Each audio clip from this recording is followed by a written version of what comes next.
The house always seemed too quiet before guests arrived. I moved through the rooms methodically, as if preparing for a visit from someone important, though I wasn't sure who he was now. Not really. I hadn't seen him in years. Not since he was a teenager, still finding his place in the world, still figuring out who he was. Now I was told he was a man, older, changed, but I remembered the way he used to look at me. Not like a child looks at an adult, but like someone trying to understand something forbidden. I cleaned the guest room 3 times that day. Not because it was dirty, but because I couldn't sit still. I ran my fingers across the edge of the shelf where he used to place his backpack when visiting for summer holidays. The scent of fresh linen filled the air, new sheets, new beginnings, maybe. I chose a mug for him in the kitchen cabinet, an old one with a faded green rim. I didn't even realize it was his favorite until I was already placing it on the table. When he arrived, the moment stretched. My husband opened the door, and for a second I stood behind him, hidden by the shadow of the hallway. Then I stepped forward. He was taller, broader, more restrained in his movements. His eyes had the same color, but there was something sharper now, something observant. He hugged me politely, said, "You look good." And I smiled, saying something vague in return. But there was a pause. The kind of pause that holds something unspoken between 2 people who know they've crossed some invisible line before even saying hello. Dinner was a theater. My husband recited the same stories he always did.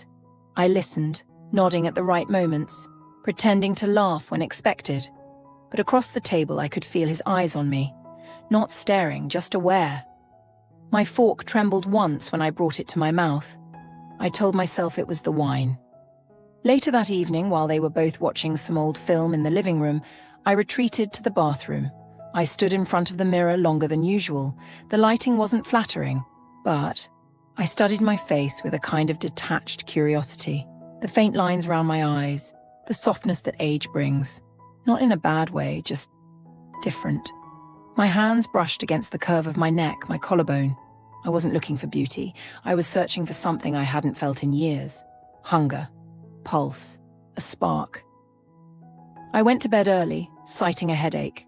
The truth was, I couldn't sit next to both of them on that couch another minute. The contrast between them, the one I had and the one I couldn't even allow myself to imagine, was starting to feel too loud, even in silence. Lying in bed, I thought about how many years had passed without me really noticing the shape of my own body under the sheets. It wasn't that my husband wasn't kind, he was. But kindness is not desire.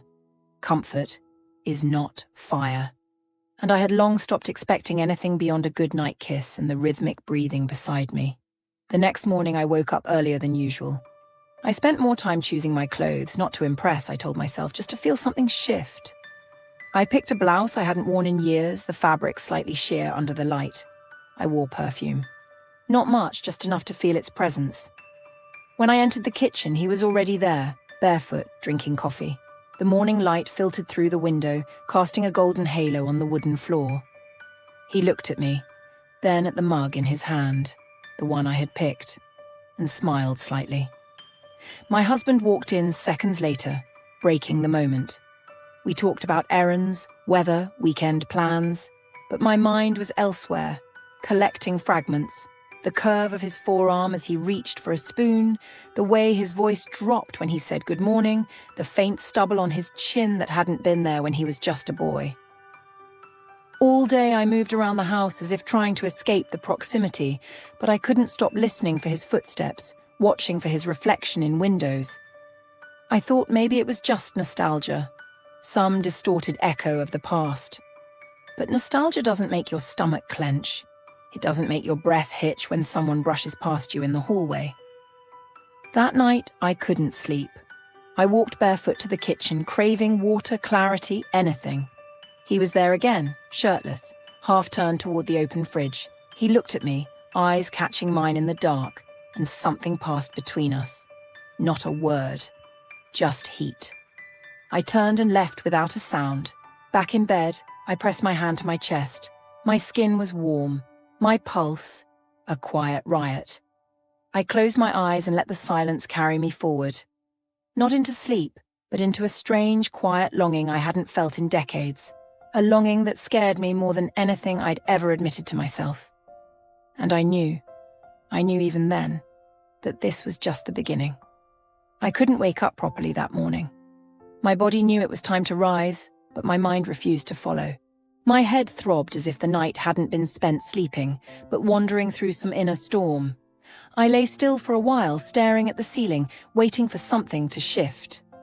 The house was quiet. My husband had already left. He always did, slipping out early, immersed in his own world.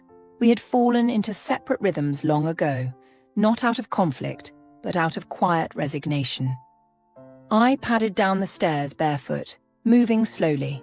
The air in the kitchen was cool, the windows slightly open. On the table was a folded newspaper and a note from my husband. Gone for a couple of days.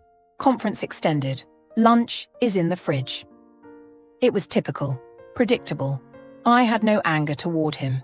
He wasn't cruel or distant. He was simply absent in ways that mattered more than either of us admitted.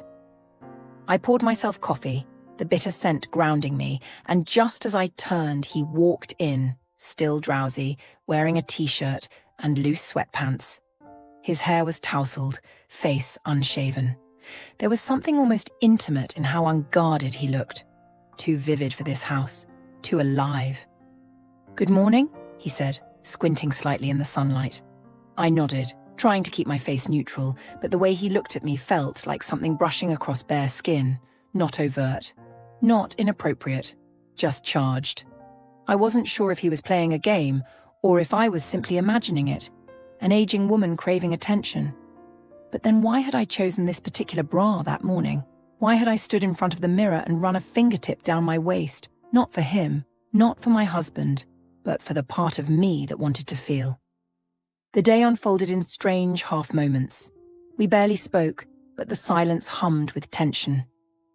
I swept the porch in the late morning, the sun cutting across the wood in thick strips. He stepped outside, offering to help. I declined gently. He didn't seem offended, just sat on the steps, leaned back on his hands, and gazed at the sky. It was such an ordinary gesture, yet watching him do it stirred something deep. The shape of his arms, the slope of his chest under the cotton, details that had no business taking up space in my mind. And yet there they were. I told myself I was imagining things, that this wasn't real, couldn't be. But denial does little when your body is already reacting before your mind has had a chance to protest. That evening, I opened a bottle of red wine, a bold, dry vintage we'd kept for years, for no particular reason. The kind of bottle meant to celebrate a day that didn't yet exist. Somehow this day felt like it qualified. "Would you like a glass?" I asked, voice steady. He nodded. We stepped onto the porch again. The light outside was softening into gold. I put on quiet music, something old, something with no words, just piano that seemed to float around us like breath. We talked, but not much. Weather, the city, people who had long since disappeared from our lives. But the pauses between words were heavy with unspoken things. He listened to me in a way I hadn't experienced in years, not with politeness, with presence. His silence held me, steadied me, and undid me all at once. When I stood to leave, he stood too. Close, closer than comfort should have allowed. I didn't step back. His hand brushed mine, not accidentally, lightly as if waiting for rejection. I didn't move. We looked at each other, not with shock or fear, but with the quiet devastation of people who had crossed a threshold. Then he kissed me. It wasn't hurried or desperate. It was deliberate, gentle. A kiss that asked a question I couldn't answer, but didn't want to deny. My body responded too quickly, too easily. Blood rushed to my ears. My skin lit up, raw with sensitivity. I had not been kissed like that in years. Not like a wife, not like an obligation, but like a secret. I pulled away first. Not out of guilt, not even shame, just instinct. I went inside, my legs unsure, my breath unsteady. The air inside felt thicker, warmer. I went straight to the bathroom and looked at myself again. Not with judgment, but with something like mourning. My fingers grazed my lips. They tingled. I couldn't forget. I didn't want to. That night, I didn't sleep. I lay in bed, eyes open, staring into the darkness while my skin buzzed with memory. I didn't think of my husband.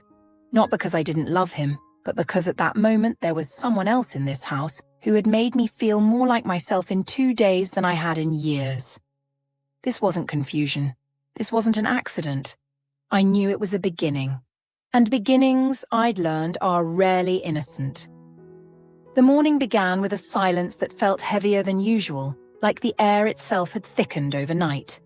I stayed in bed longer than I typically would, listening to the distant sounds of the house, the hum of the refrigerator, the muffled steps from the floor below, and occasionally, the low thud of a cabinet closing.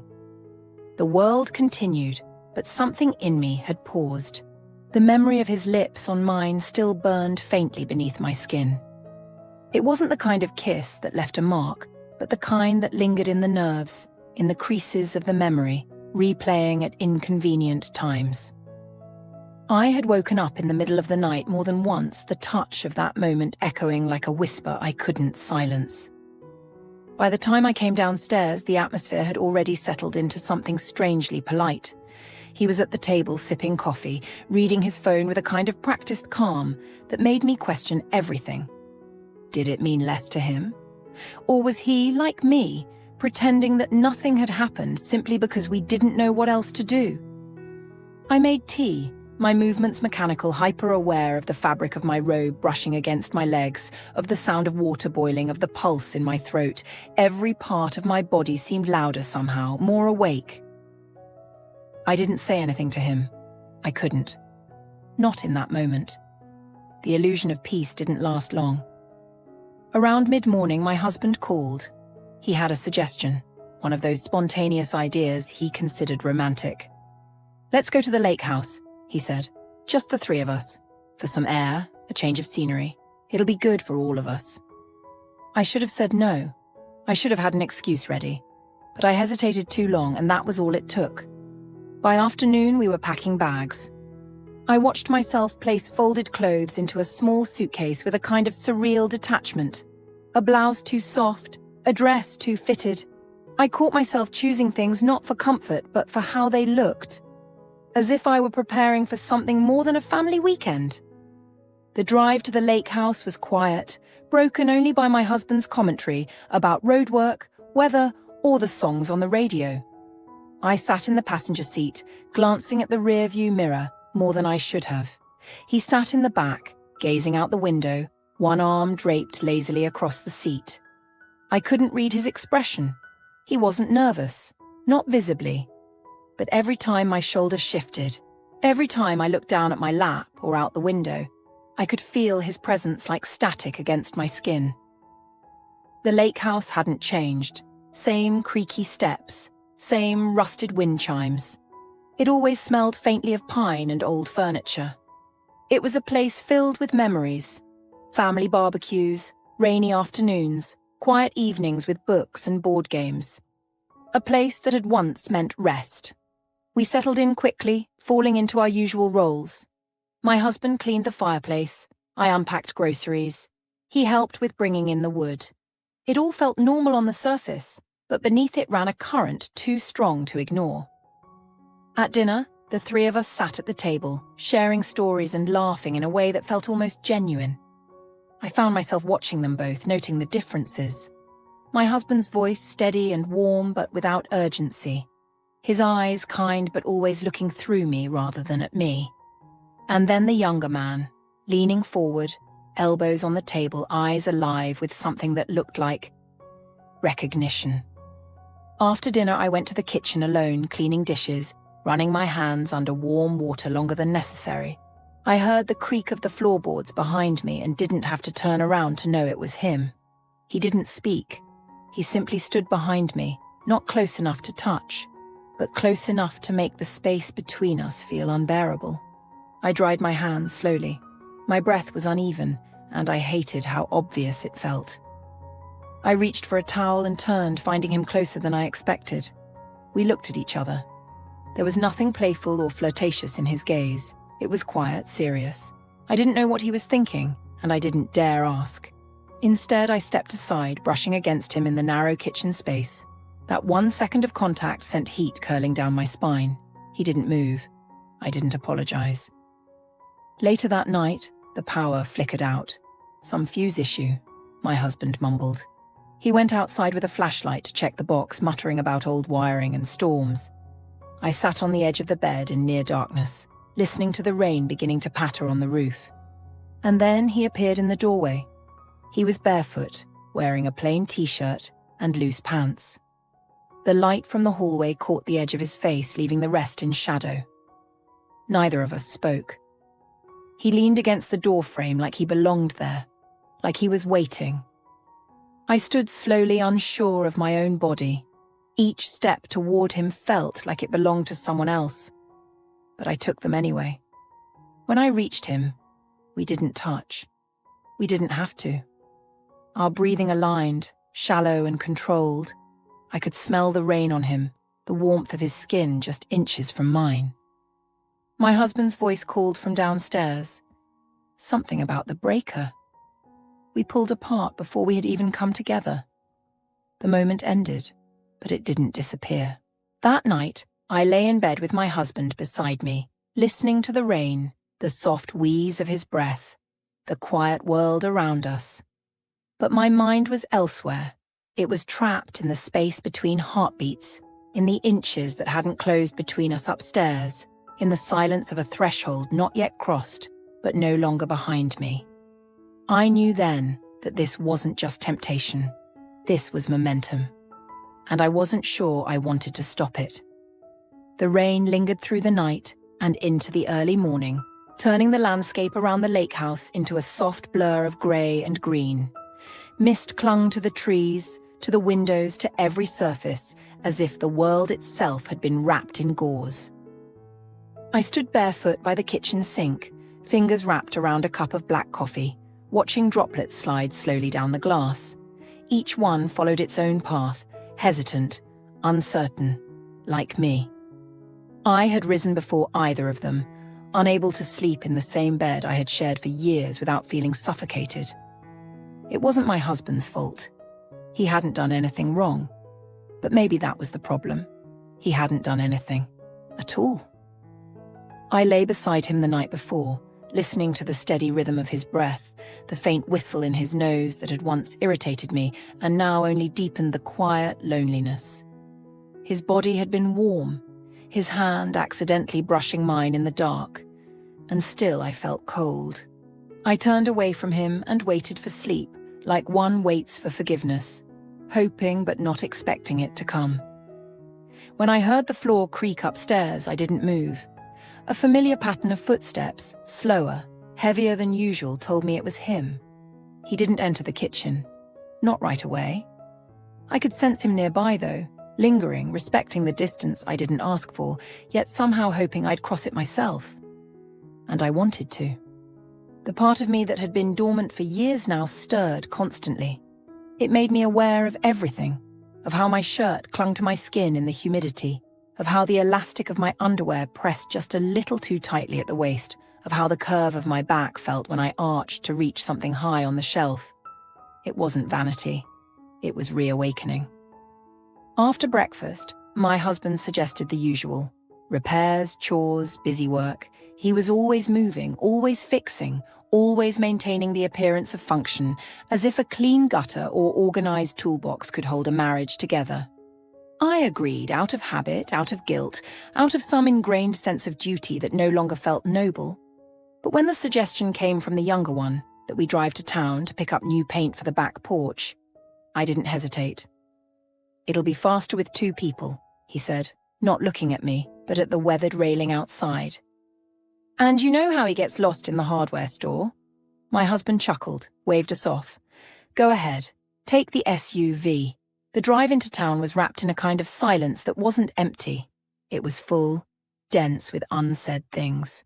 The occasional sentence floated between us, comments on the trees, on the state of the road, on the music that played low from the radio. But none of it mattered. I was acutely aware of the distance between our bodies. of how close his hand was to the gear shift, of how I kept mine deliberately in my lap, clenched. The town was small, sleepy, familiar. We stopped at a corner store to pick up supplies. Brushes, tape, cans of paint. He carried everything without needing help, strong and unbothered, his shirt damp from the light drizzle still falling. I watched him lift the boxes into the trunk, the muscles in his arms moving beneath the fabric. "Is this really just about paint?" I asked suddenly, my voice lower than I meant it to be. He turned to me. "No," he said, "but it's where we are." It wasn't flirtation. It wasn't seduction. It was honesty. And it made my chest tighten in a way I hadn't expected. On the way back, the road curved gently around the lake, trees arching overhead forming a kind of green tunnel. The light filtered through, soft and gold, brushing against the windshield. I reached out to adjust the sun visor and in doing so, let my hand fall between us, close to his. He didn't move, and neither did I. The silence grew heavier, not oppressive, intimate. My breath caught in my throat, and I found myself glancing at his profile again and again. The strength in it, the quiet restraint, the way his jaw tightened when he was lost in thought. I wanted to say something, anything. But instead, I placed my hand gently over his.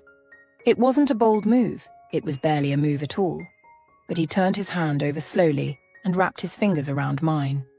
I felt the heat of his skin, the roughness of his palm. No one had touched me like that in years.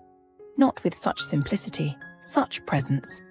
My heart beat faster than it should have, and I withdrew after only a few seconds, but the sensation stayed with me the entire drive back.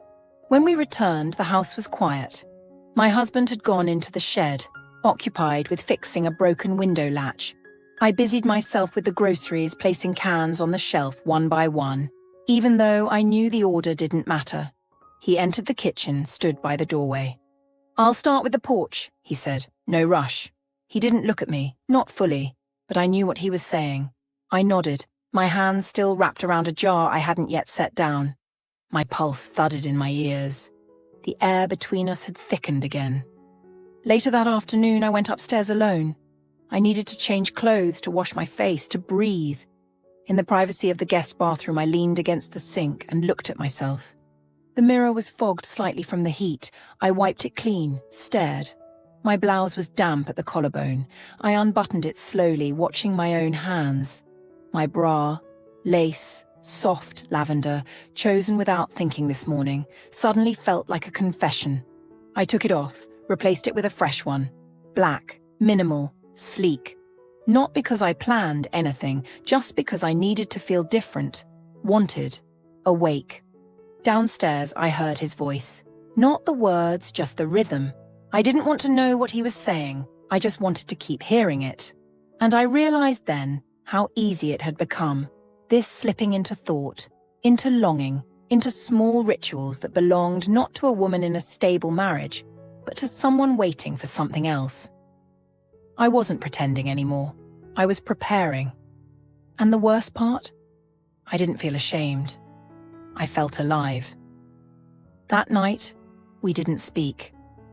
At dinner, we sat in our usual places, my husband oblivious to the shifting glances, the space that was both empty and full between me and the man across the table. When I went to bed, I lay down fully clothed. The window was open. I watched the trees sway in the breeze, listened to the night insects hum. I didn't sleep, I didn't want to. In my chest, something had already broken open, and it was too late to close it again. I woke before the sun rose, my body alert though I hadn't slept. The sheets around me were tangled, damp with the warmth of a night spent in restless thought. My husband's side of the bed was empty. I heard his steps faintly downstairs, the usual morning sounds of cupboards opening, drawers sliding shut, the kettle heating with its low, consistent hum. I stayed in bed longer than I should have, my body heavy yet charged with something I couldn't quite place. The weight of all that hadn't been said, hadn't been done, sat in my chest like a tide that refused to recede. My hand rested lightly against my stomach, as if trying to still the unease, but it wasn't discomfort I felt. It was anticipation. When I finally got up, I moved through my morning ritual as if rehearsing for a performance I didn't yet understand. I chose a black dress, simple but fitted, with a neckline just low enough to make me conscious of my posture. Underneath, I wore the soft, charcoal grey lingerie I had once purchased in a fleeting moment of boldness and had never worn until the trip. The fabric clung to my skin in a way that made me feel grounded, alert to every breath, every movement. Breakfast was quiet. My husband sat at the table reading his emails, a half-empty mug in his hand. I poured coffee, joined him, listened to the silence between us. He was speaking to me in that quiet, practical way he always did, asking whether I'd like to help replant the garden beds later, wondering if we should clean out the boathouse before the weather changed. I nodded, gave soft answers, smiled at the right moments. He didn't notice how tightly I gripped my cup. By late morning, he left to visit the neighbors across the lake, old friends who always welcomed him for long conversations about politics and weather and repairs. He asked if I wanted to come. I declined gently. "Take the afternoon," he said. "Rest a bit." And then, for the first time in days, the house was still. I stood in the living room for a while, staring at nothing in particular. The shadows had shifted since we'd arrived. The light through the windows looked different now, softer, more golden, like it held a secret. I felt the heat from the sun on my arms, through the fabric of my dress, and I let it soak into my skin, like permission. He found me outside. I heard the soft creak of the back screen door, the hush of his footsteps on the grass. I didn't turn around. I was sitting on the low stone wall that edged the garden, hands resting on my knees, eyes on the water. It glimmered in the distance, small waves catching the light like a pulse. He came closer, but still didn't speak. I knew without looking that he was watching me. Not in the way a man watches a woman he desires, but in the way someone sees something they can't stop feeling. "Are you okay?" he asked quietly. I turned to him. There was no defense left in me. "No," I said. It was the simplest truth I'd allowed myself to say in years. He sat beside me, not touching, not pushing, just there. The nearness of him was unbearable in its gentleness. My fingers were cold against my lap, despite the heat of the sun. "I didn't want this," I said, though even as I said it, I wasn't sure what this meant anymore. He didn't reply, but his silence wasn't absence. It was presence. It was listening. I turned to him. Our faces were too close now for words. There was no polite retreat, no safe distance, just us, suspended between the past and the inevitable. And then we kissed. It wasn't soft, it wasn't hesitant like the first time. It was a surrender, breathless and immediate, fueled by days of restraint and quiet ache. My hands moved instinctively to his shoulders, his to my waist. His fingers curled into the fabric of my dress, and I felt the shiver that ran through him, mirrored in my own body. We kissed like people who had already made their decision, even if they didn't understand it yet.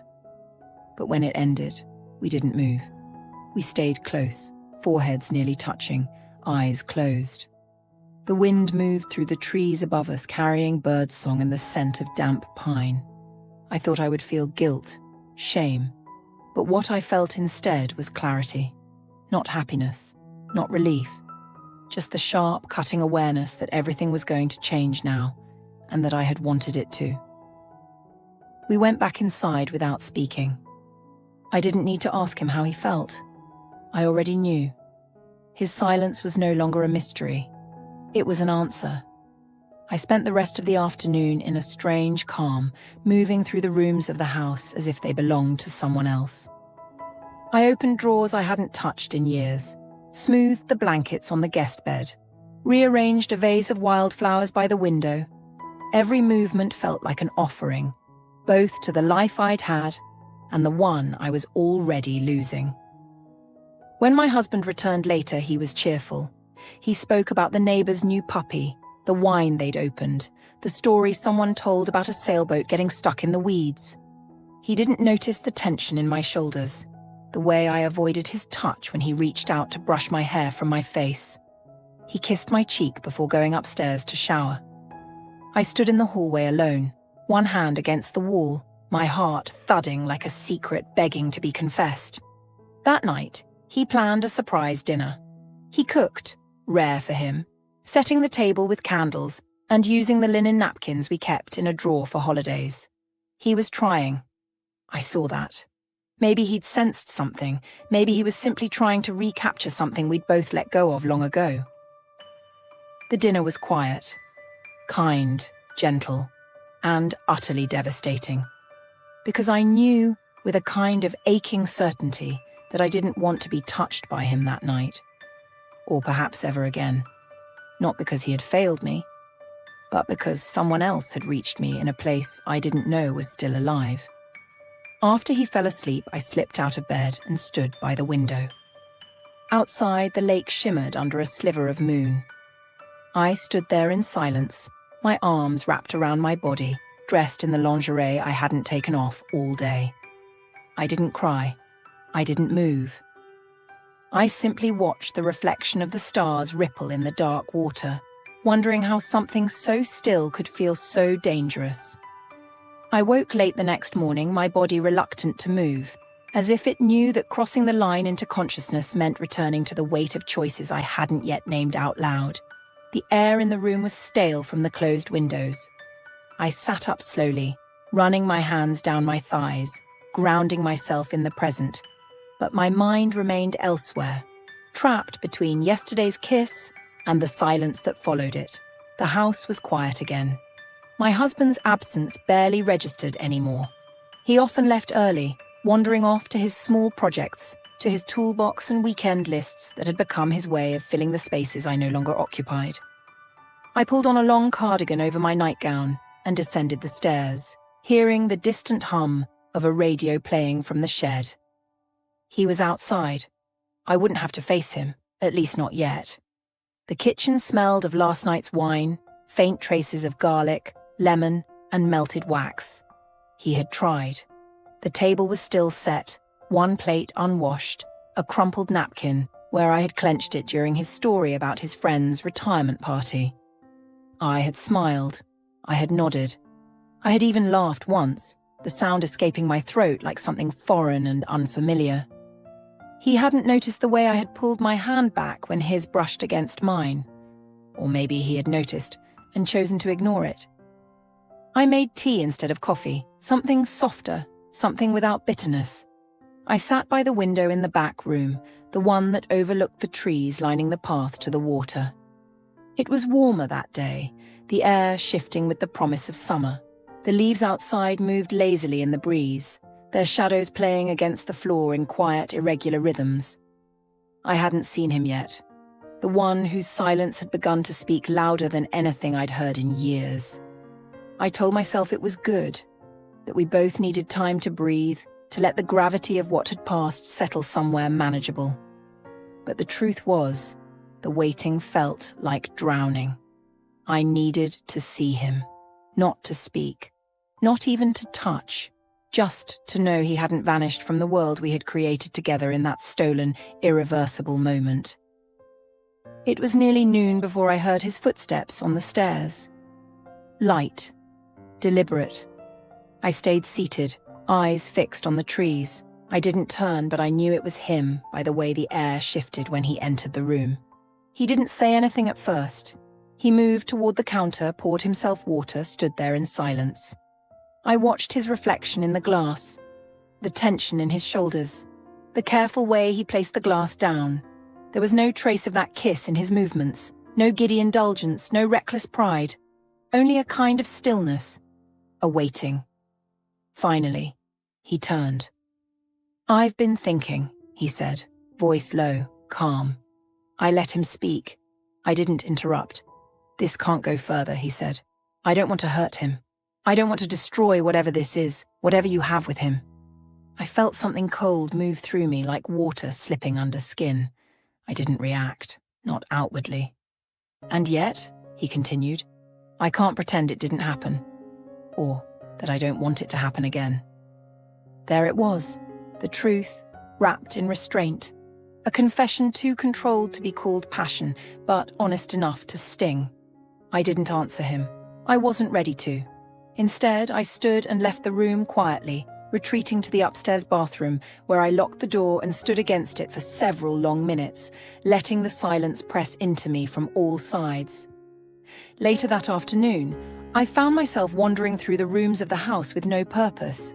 I dusted a shelf that didn't need cleaning, rearranged books on the coffee table, opened and closed drawers just to feel them move. When I passed by the guest bedroom, his room, I hesitated. The door was slightly ajar. Inside, the bed was made, the window cracked open, the curtain lifting gently with each breeze. I stepped in slowly, drawn by something I didn't yet understand. There was a jacket on the chair near the closet. I ran my fingers across the fabric, the scent of him rising faintly. Wood, soap, something else I couldn't name. Not cologne, just skin and time. I sat on the edge of the bed, hands folded tightly in my lap, and stared at the floor. I didn't cry. I didn't even feel the urge. But there was a kind of hollowness in my chest, like something had been scooped out and hadn't yet grown back. That night, we all had dinner together again. My husband was in high spirits. He spoke of extending the trip another few days, of finishing the deck, of inviting old friends to visit for the weekend. I smiled when appropriate, passed him the bread, asked about the forecast. I played the role I'd rehearsed for years, but with every movement, I felt farther from myself. He, across the table, avoided my gaze. Not coldly, not with anger, but with an effort that pained me more than any rejection. We were building something in those silences. Not distance, but danger. Every look we didn't allow ourselves, every word we didn't say, it all added weight to the unspeakable. The longer we avoided it, the louder it became. That night, as I undressed for bed, I caught my reflection in the mirror. The same lingerie from the day before. It clung to my skin with memory, not with desire. I peeled it off carefully, slowly, as if undressing a version of myself that no longer fit. I put on an old cotton nightgown. Something soft, something safe. My husband was already asleep when I slipped into bed. I turned off the lamp and lay on my side, eyes open, watching the darkness shift and settle around me. He reached out in his sleep, his hand brushing my hip. I didn't flinch. I didn't respond. But I didn't move closer either. Outside, the night was warm, the trees rustling with secrets they had no choice but to carry. And in my chest, something quiet began to ache. Not from loss, but from the slow understanding that I couldn't keep pretending to live a life that no longer felt like mine. I had grown too accustomed to this silence, the kind that stretches between people who once knew each other's rhythms, now walking through the same rooms like ghosts. But that morning it felt different, heavier, as if the air had thickened overnight and I was the only one who noticed. The light outside was clear and sharp, unfiltered for the first time in days. I opened the window in the bedroom and stood there, letting the air wash over my skin, but it didn't soothe me. It only reminded me that I was still here, still in the middle of a story that had moved beyond my control. Downstairs, my husband was humming, a rare thing. His voice was low, tuneless, but content. I listened to the rhythm of his steps, to the sound of a pan scraping gently on the stove, the metallic ring of a fork against a bowl. The domesticity of it should have been comforting. It wasn't. When I entered the kitchen, he turned to me with a smile. "Look what I found," he said, holding up a silver lighter. "It's not mine. Found it in the back seat of the car when I was moving the fishing gear." I felt it before I thought it, an almost imperceptible shift in my chest. My stomach tightened. I kept my face still. "Maybe one of the neighbors?" I offered. My voice was even, but my throat was dry. He shrugged. "Could be." He set it down on the counter and didn't mention it again. But I knew that look, the way his eyes lingered just a second too long, the way he turned away quickly, pretending the subject no longer mattered. It was the way people catalogue things they aren't ready to confront. I had done it too many times myself not to recognize it. He left after breakfast, saying he'd be gone most of the day. Repairs at the dock, maybe lunch with someone in town. I kissed his cheek out of habit. My lips barely touched his skin. And then, I was alone. I didn't know where the younger man had gone. His room was empty. No signs of him in the shed, or by the lake, or near the path we sometimes walked. His absence struck deeper than it should have. It felt intentional, protective. I didn't blame him. I wasn't even sure what I would say if I saw him again. The words were beginning to lose meaning, replaced by glances, hesitations, and the subtle choreography of avoidance. I wandered the house aimlessly. My body moved, but my thoughts stayed locked in that single image. The lighter on the counter, my husband's hand holding it, the pause between his words. By late afternoon, I heard the front door open. I didn't move. I stayed seated in the sunroom, surrounded by the fading scent of cut flowers and the soft creak of the wicker chair beneath me. He entered quietly. No greeting, just presence. I turned my head slightly, enough to acknowledge him. He stood by the doorframe, as if uncertain whether he was welcome. "I had to go," he said simply. I nodded, not looking at him fully. "I know." He stepped into the room, the floorboards creaking beneath his feet. The air between us was tense, stretched thin by all that hadn't been said. "He suspects something," I whispered. "I figured," he replied. We fell into silence again, but this time it didn't feel like distance. It felt like mourning, like two people grieving a future they'd never planned to want.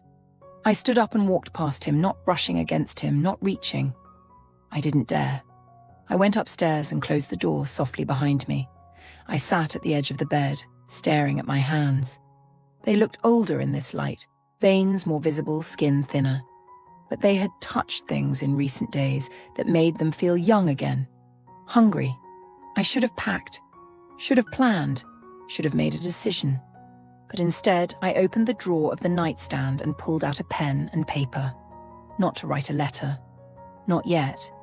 Just to hold the weight of what it meant to make marks on a page when your own life was starting to blur.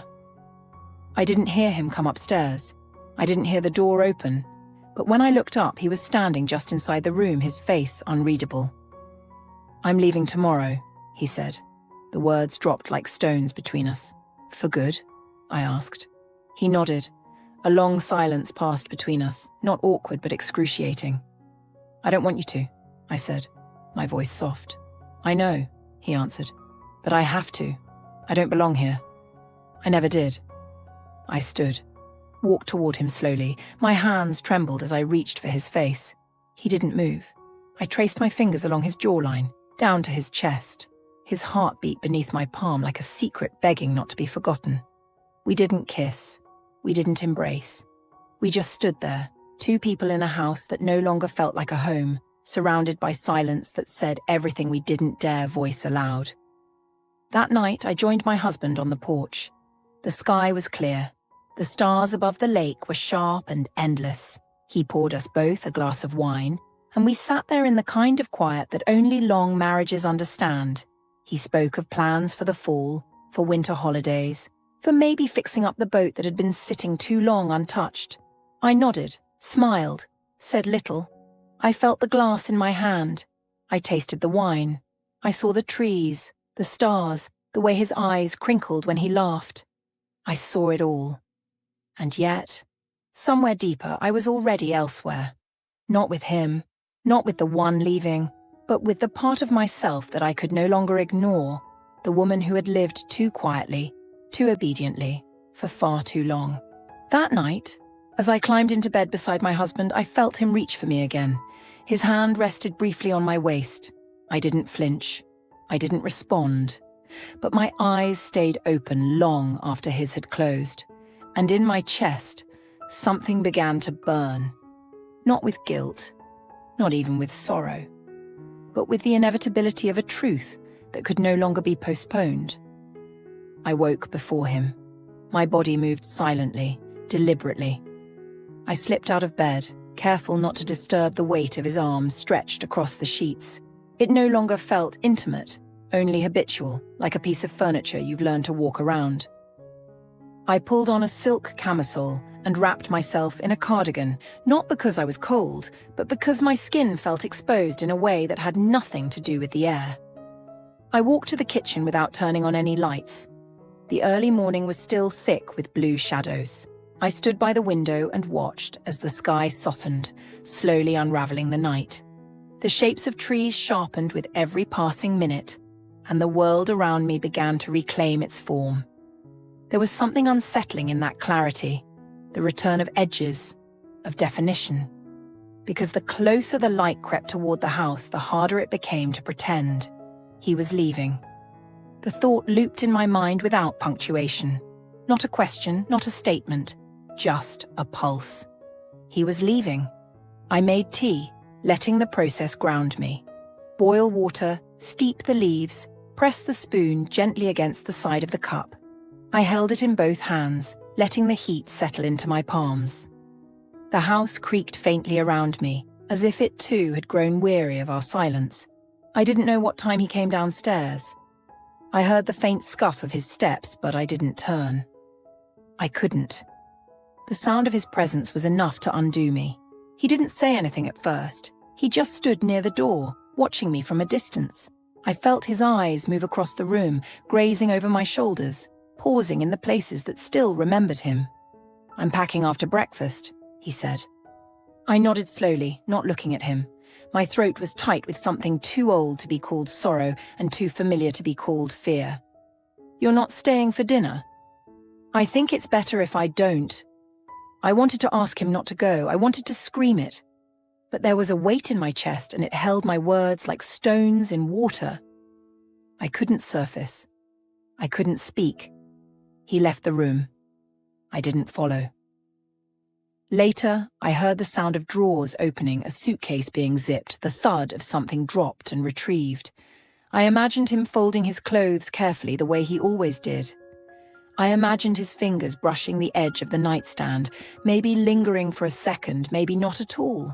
I wondered if he'd take everything or leave something behind. A toothbrush, a sock, a scent. By late morning, I finally walked upstairs. My feet moved without permission. The door to his room was open. Sunlight filtered through the curtains, laying stripes of gold across the bed. His bag stood by the wall, closed. He was sitting on the edge of the bed, staring at the floor. When he looked up, his eyes were tired but steady. "I don't want to go," he said quietly. "I know," I answered. My voice barely made it past my lips.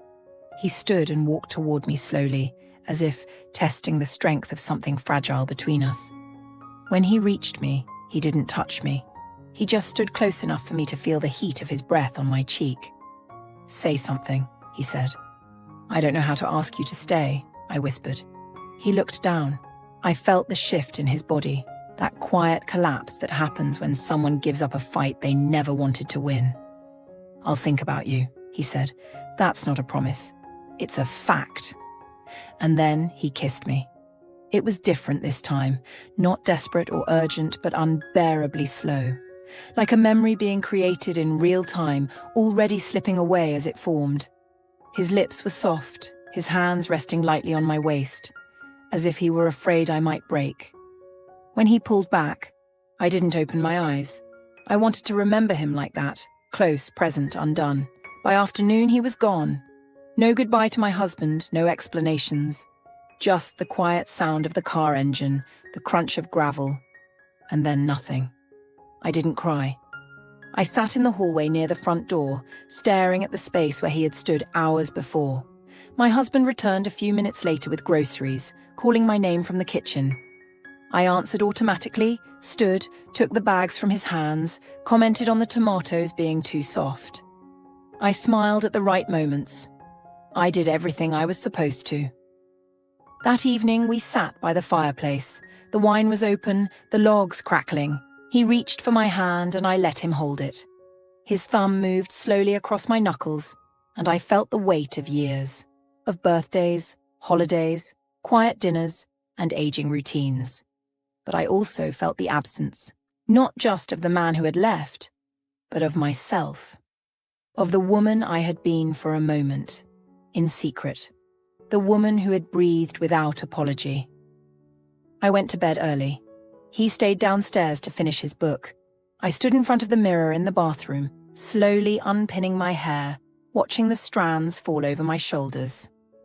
My reflection looked back at me like a question I didn't know how to answer. In the drawer, I found the lavender lingerie I hadn't worn since the early days of the trip. I ran my fingers across the lace and then closed the drawer again.